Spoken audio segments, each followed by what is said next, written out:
We know that.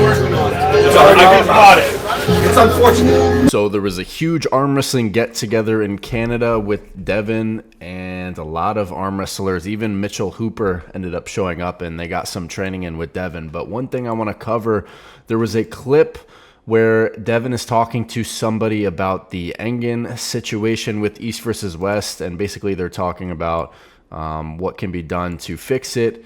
And basically Devon says, we remove Engen. He needs to be removed. It's unfortunate. Look, I can talk well about Engen a lot. I can say a lot of good things about him, but I'll also be the first person to tell you that working with him, probably closer than just about anybody, you can't have him on the team.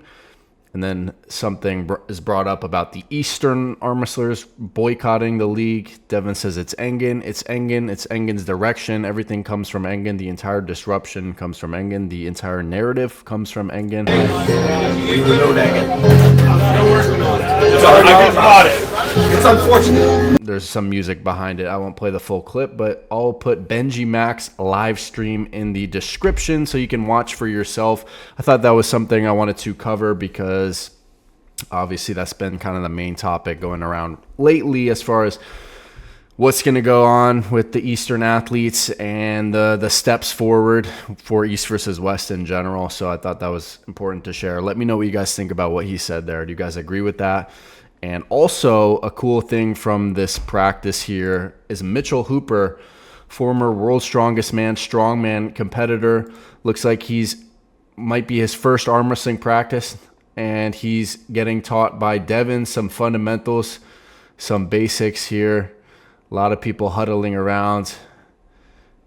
It's super cool to see that. I mean, we're seeing so many strongman athletes get into arm wrestling. I mean, to name a few, Martins Lisis, you got, of course, Eddie Hall, Robert Oberst, Brian Shaw, Lawrence Chalet. There's a lot of strongman athletes who are dipping their feet into arm wrestling now. So that's pretty cool to see. And hopefully Mitchell learned a lot from pulling with Devon. That's pretty cool to see them training together. They didn't really go hard at it or anything. They were just kind of going over some basic techniques and stuff, which is what you should do with beginners for sure to keep them safe. Of course, always want to keep beginners safe so they don't hurt themselves, but pretty cool stuff. And what do you guys think about what Devon said there, that quote there?